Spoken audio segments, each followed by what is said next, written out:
તો આજે વાડી ગામે પૂજ્ય માધવદાસ બાપુના 132માં જન્મ જયંતિ નિમિત્તે અહીંયા ઉપસ્થિત વડીલો, સંતો, મારી માતા બહેનો અને યુવાન મિત્રો, જય શ્રી રામ, જય માતાજી. અને મારી વાણીની રજૂઆત કરશે ત્યારે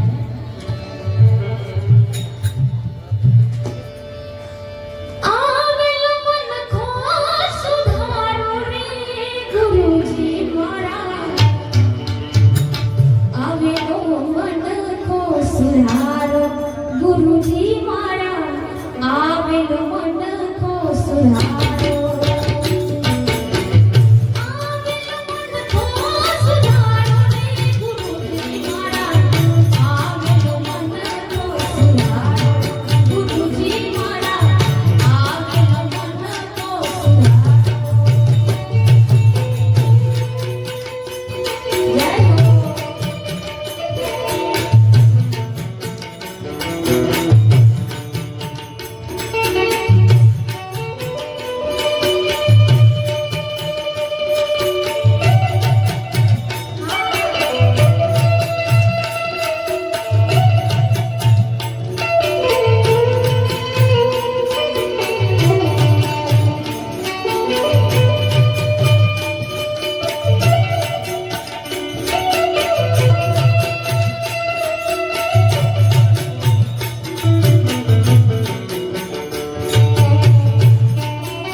જગતની અંદર માં કે જે નવખંડમાં નામ ઉજાડે અને એક દીકરી એવી દે છે કે બે કુળ તારે. આ દીકરી બે કુળ તારવા તરફ જઈ રહી છે અને એ આપણને બધાને ઉત્તમ નમૂનો છે. આવી બધી નારી આપણા જગતની અંદર પડી છે. મારે ગૌરવ સાથે કહેવું જોઈએ, ઘણી વખતે સૌરાષ્ટ્ર અને ગુજરાત આપણા વિસ્તાર માટેના જ્યારે સરખામણા થતા હોય ત્યારે એવું કહેવામાં આવે છે કે આ વિસ્તારમાં પાણી છે પણ પાણા નથી. એમ હું એમ કહું છું કે આ વિસ્તારમાં પાણી અને પાણીદાર પાણા છે, એટલી તાકાત આપણી પાસે છે. તેનો આ બેન મૂળ નમૂનો આપણી પાસે ઉપસ્થિત છે. ત્યારે ખૂબ સરસ મજાના ભજનો ફરીથી તક મળે તો અમે તમને વંદીએ છીએ. અત્યારે મારે એવું ભાવથી કહેવું જોઈએ કે સાધુ ભૂખા ભાવકા, સાધુ ભૂખા ભાવકા, ધન કા ભૂખા નહીં, ધન કા ભૂખા જો ફિરે સો તો સાધુ નહીં. એવી જેમણે પોતાના જીવનની અંદર એક ફકીરી લીધી છે અને આદિ અને વર્તમાન ઇતિહાસ, આદિવાસીનો ઇતિહાસ અને આદિ સંસ્કૃતિ, એની સાથે આપણા સમાજનો ઇતિહાસ ક્યાં સંકળાયેલો છે એના તરફ પ્રકાશ પાડવા માટે એક નિડરતાથી જેમણે પોતાની એક અમૃત પાણીનું આ સમાજને રસ દર્શન કરાવ્યું છે એવા વંદનીય નીતિન પાડવી સાહેબને પોતાનું મિનિટ વક્તવ્ય રજૂ કરવા માટે નિમંત્રણ છું. સર્વપ્રથમ આ કાર્યક્રમના આપણા પરમ પૂજનીય, પરમ આદરણીય અને આદિવાસી સમાજના કુલગુરુ એવા પરમ પૂજ્ય ગોવિંદાસ બાપુના ચરણોમાં હું કોટી કોટી વંદન કરું છું અને ખરેખર ગર્વની અનુભૂતિ કરું છું કે આવા મહાન સંત આપણા સમાજમાં એમને જન્મ લીધો અને લાખો લાખો પરિવારનો એમને ઉદ્ધાર કર્યો. ખુમાનદાસ બાપુ એમની સાથે, પછી અજબસિંહ મહારાજજી, એ બધાને હું પ્રણામ કરું છું, નમન કરું છું અને 10 મિનિટનું મારું જે વક્તવ્ય મને બોલવા કીધું છે હું શરૂ કરું છું. તો માધુદાસ મહારાજ એમને આખું જીવન સમર્પિત કર્યું અને આ આદિવાસી સમાજના કલ્યાણ માટે એમને બહુ સંઘર્ષ કર્યો. પહેલા આખતે थे कि माधुदास बाबा मेहनत की कियो, कोड़ो वेलो मांडो खाधो, थिकारी मांडो खाधो, गांवो गांव फर्या, 4 राज्यों में फर्या, लाखों आदिवासी परिवारों ने सदमार्गे लई गया અને અમે આપણે એની મફત મિલી ગયો હાથી કાઈ કહેતા પાગે પોડી લ્યા, જય ગુરુ મહારાજ બોલી લો, અગરબત્તી ગુમાવી લો, ટીલો લગાવી લો, પછી ભૂલી જાઓ.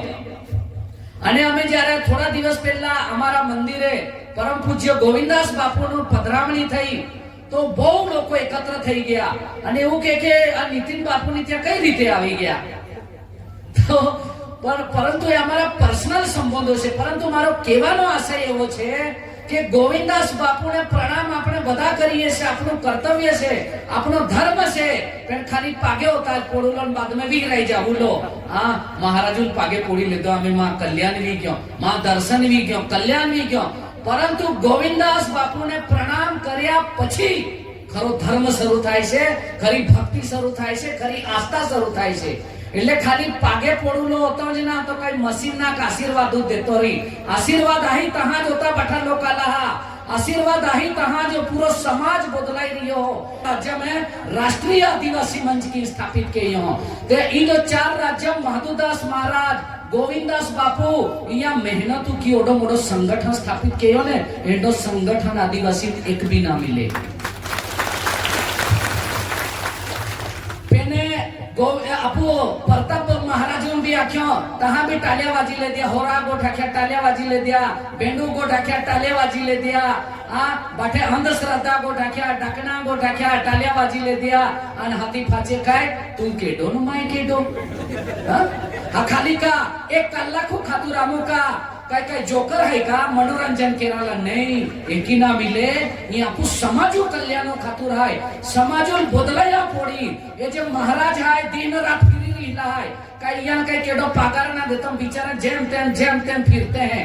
ते यहाँ तुम मूल्य होम जा भोजना में बोंबली थाकी किए हैं का उड़ जाएगा एक दिन, पंछी रहेगा पिंजरा खाली. पेन आपो कहने में है मालूम का, अरे पिंजरो भी उड़ी जा और पंछी भी उड़ी जा, उन्हें काय लेवो देवो ना. ये भोजन वाला आस्था रहे पाती जाए. आओ ना करो, थोड़ो समझो, थोड़ो विचारो. युग बदलाता गया. दरेक युगों में आदिवासी एक अवतार वेलो है पाऊ भाई. दरेक युगों में एक अवतार वेलो है.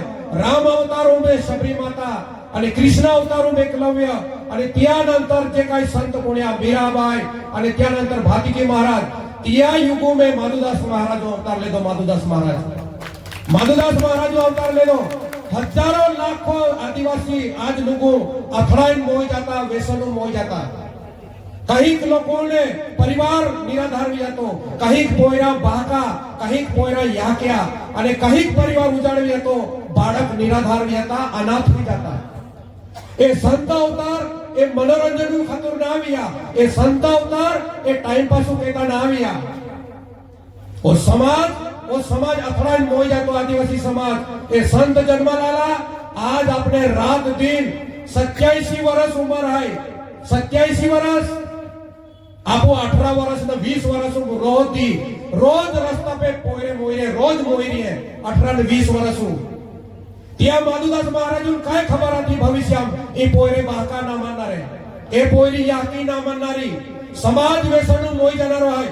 क्या युगों में माधुदास महाराज काय अंदाज वेरी, काय जजमेंट वेरी. ત્યાં ભાતીજી મહારાજ જે काय अवतार 480 वर्ष बताते हैं, 480 वर्ष. અને ત્યાં યુગો में माधुदास महाराज अवतार लेतो. माधुदास महाराज भविष्य काय मालूम હતો का પોયરે આવનારી પીઢી વ્યસનો में नाश हुई जाए. आज ही डोकुमेरिया तोवाइन पिलालीन मस्त बोठा ए महात्मा ने वेता ने तुम सापड़ूता भी नहीं, सापड़ूता भी नहीं। केली डोगुरी केडो बोय रेतो न केला काटून केडो कोडे मोय तो पतो भी नहीं लगतो। ए संत महात्मा आपू समाज अंदर जे काही आदिवासी समाज है त्या समाज अंदर रीति रिवाज न रूढ़ी रिवाज या वर्षा मायो गाणो पूछ्यो एक नंबर केलो गाणो है आखे या वर्षा तोबा को तबले वाजे ना फिरी फिरी नाचो आपने एक नंबर है। माँ तीन पोरिया है तीन माँ को वाली भी हिंग है। तो फुल सिंह साहिब आके ने आज दर्शन किया तुमने घेड़ी घेड़ी नहीं देखा भाई दादा आमा देवू हो जो जीवनो है यूं थोड़ा देखा भाई एक बार देखा भाई आदि ही जगह फाजो नहीं देखा। तोबा को तबले वाजे फिरी फिरी नाचू एक नंबर आदिवासी गाड़ो है आपे। माँ तीन पोरिया है तीन एक पोरी टीचर है एक इंजीनियर है एक बी फार्मेसी है वो तबला वालों बोठो ही आई तबले वाजो और माँ पोरिया ही हमें फिरी फिरी नाचे ही गाणो शोभे का वो तो मूर्ख समाज है वो तो आंधळो समाज है। बाको तबले वाजन पोरिया को फिरी फिरी नाचे या हो जो मूर्ख समाज केलो विषय અને તોંબુ કે ઓરડું કે તોંબુંટે કિર્યા નાચનારા તોબાકો તાબલે વાજે ના ફીરી ફીરી પોરી ફીરી ફીરી કેકી નાચે। અરે ગાણે બોણાવા તો જારે રીતે બોણાવા કે આમ સંસ્કૃતિ બતાવા કે આમ એ સંસ્કાર બતાવા અને એનો વિશેષ વાત કરીશ। માધુદાસ મહારાજ કી જય। ત્યારે માધુદાસ મહારાજે સમાજ માટે આપણા માટે શું મૂકીને ગયા છે તેના માટે આપણે વાત કરીશ કે પહેલી પ્રતિજ્ઞા છે પારદન પથ્થર સમાન કંઠી ગુરુ અને હર ભક્ત આ વાત ધ્યાનમાં રાખવાના છે ભૂલી નથી જવાનું। પારદન પથ્થર સમાન કોઈ પાસે માગીને ખાવાનું માગી લેવાના પૈસાનું જરૂર પડે અનાજનું જરૂર પડે વસ્ત્રોનું જરૂર પડે પણ ચોરી નહીં કરવાની। આ માધુદાસ મહારાજનો વિચાર છે। 5 રૂપિયા 10 રૂપિયા હાથમાં આવે ના આવે સોર તે સોર પોલીસ સાથે માર ખાવો પડે જેલ કરવું પડે અને દુનિયા સોર કરી કડકે અને માણસનું જીવન બરબાદ થાય। વધારે જીવ્યા ઓછા જીવ્યાનો કોઈ મતલબ નથી। જીવનમાં વધારે હોય કે ઓછા હોય પણ જીવનમાં સમાજ સાથે રહીને જીવન જીવવું અને શું સંસ્કારો લઈને જીવવું શું સંસ્કારો આપણે પોતે આપણે કરવાનો છે અને બીજાને સારી વાત પહોંચાડવાના છે। બસ આ સંદેશ આપવા માટે સંતોએ આ પૃથ્વી પર જીવન પસાર કરી રહ્યા છે।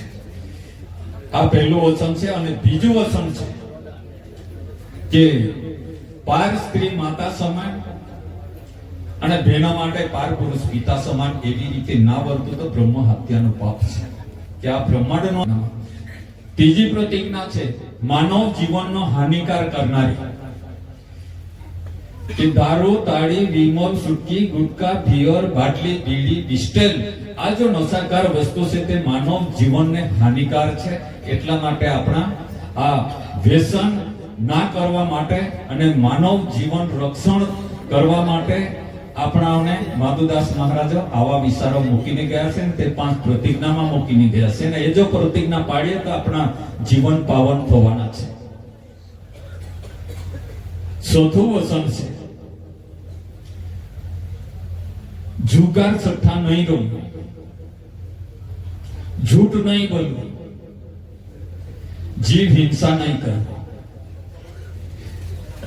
कोई जीव ने मारीने खाय तो ज हिंसा थाय એવું નથી પણ આપણે આપણા મુખમાંથી ખોટા વિચારો હોય ને ખોટી ભાષા નીકળે અને ખોટું આપણે કોઈને બોલીએ એ મોટામાં મોટી હિંસા છે અને એમાંથી મોટા એમાંથી જે વાણી જેટલી નુકસાન આપે છે એટલા માટે વાણીને જે આપણા ગુરુ મહારાજે વસનમાં બાંધી દીધા છે આપણાને કે ખોટું નહીં બોલવું એ મોટામાં મોટી હિંસા છે। પૂજ્ય બાપુજીની જન્મ જયંતિ નિમિત્તે આપણે બધા 12 માસ પર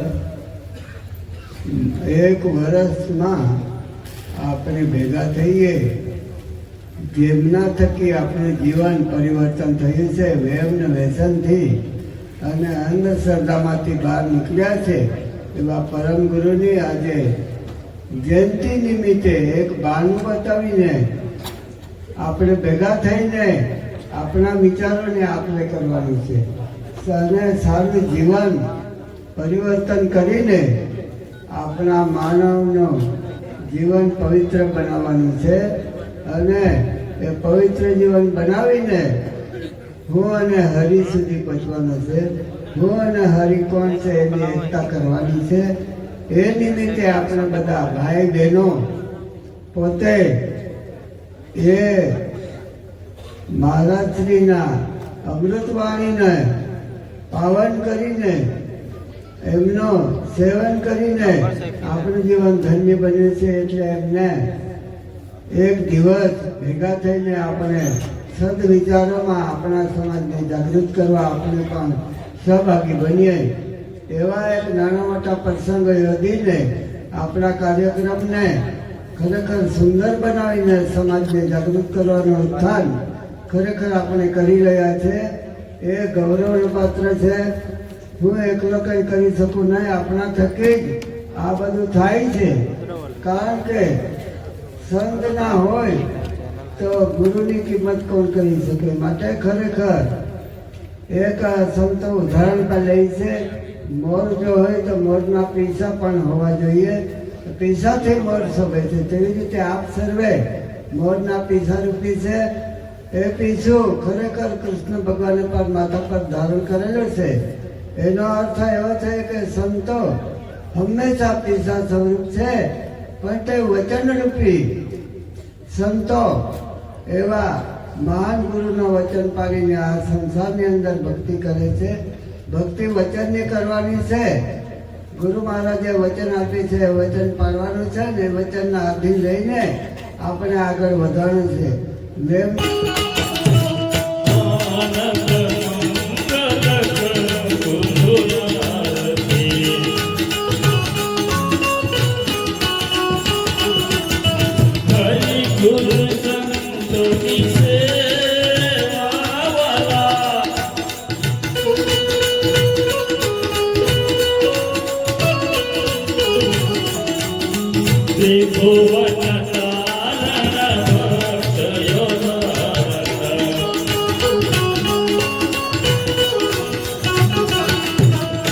Go